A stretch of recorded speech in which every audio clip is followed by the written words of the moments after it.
একটা স্বাধীন দেশে এভাবে যুদ্ধ চাপিয়ে দেয়া কি অবৈধ শক্তির মহড়া নয়? এই মৃত্যু ও ধ্বংসের বিচার কোথায়? কেবল ট্রাম্পের শর্ত অনুযায়ী এই যুদ্ধ শেষ হবে। মার্কিন প্রতিরক্ষামন্ত্রী পিট হেগসেথ বলেছেন, যুক্তরাষ্ট্র এই যুদ্ধের এমন একটি সমাপ্তি চায় যা প্রেসিডেন্ট ট্রাম্পের শর্ত অনুযায়ী হবে এবং মার্কিন স্বার্থ পুরোপুরি রক্ষা হবে। খবর আল জাজিরার। মঙ্গলবার ৩১ মার্চ পেন্টাগনে এক প্রেস ব্রিফিংয়ে তিনি কথা বলেন। ব্রিফিংয়ে তিনি জানান, যুক্তরাষ্ট্রের মূল লক্ষ্য হল একটি চুক্তির মাধ্যমে এই যুদ্ধের সমাপ্তি ঘটানো। ইরান যুদ্ধের গতি প্রকৃতি নির্ধারণে আগামী কয়েকদিন অত্যন্ত গুরুত্বপূর্ণ হয়ে উঠবে। হেগসেথ বলেন, আমাদের কাজ হল ইরানকে এটা বোঝানো যে তারা যদি একটি চুক্তিতে পৌঁছায় তবে এই বর্তমান শাসন ব্যবস্থার জন্য তা মঙ্গলজনক হবে।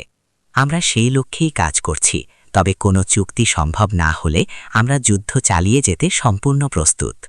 যুক্তরাষ্ট্রের এই অবস্থানকে তিনি বোমা মেরে আলোচনা হিসেবে অভিহিত করেন, অর্থাৎ আলোচনার টেবিল খোলা রাখলেও সামরিক অভিযান পুরোদমে চলবে। মার্কিন প্রতিরক্ষামন্ত্রী স্পষ্ট করে বলেন, ইরানে মার্কিন সামরিক লক্ষ্যগুলো কখন পূরণ হয়েছে এবং কখন একটি চুক্তিতে পৌঁছানো মার্কিন জনগণের স্বার্থ রক্ষা করবে এ বিষয়ে চূড়ান্ত সিদ্ধান্ত নেবেন এককভাবে প্রেসিডেন্ট ডোনাল্ড ট্রাম্প। ইরানের সম্ভাব্য স্থল অভিযানের বিষয়ে এক প্রশ্নের জবাবে হেগসেথ বলেন, মার্কিন সামরিক বাহিনীর সক্ষমতার ওপর ট্রাম্পের পূর্ণ আস্থা রয়েছে। তিনি বলেন, প্রয়োজন হলে আমরা সব ধরনের সামরিক বিকল্প ব্যবহার করতে পারি, আবার হয়তো করার প্রয়োজন নাও হতে পারে। আমাদের রণকৌশল হবে অনিশ্চিত, যাতে শত্রুপক্ষ আগে থেকে কিছু বুঝতে না পারে। ন্যাটো মিত্রদের সমালোচনা করে হেগসেথ বলেন, সংকটের সময় তারা সাহায্য না করে উল্টো যুক্তরাষ্ট্রকে প্রশ্নবিদ্ধ করেছে।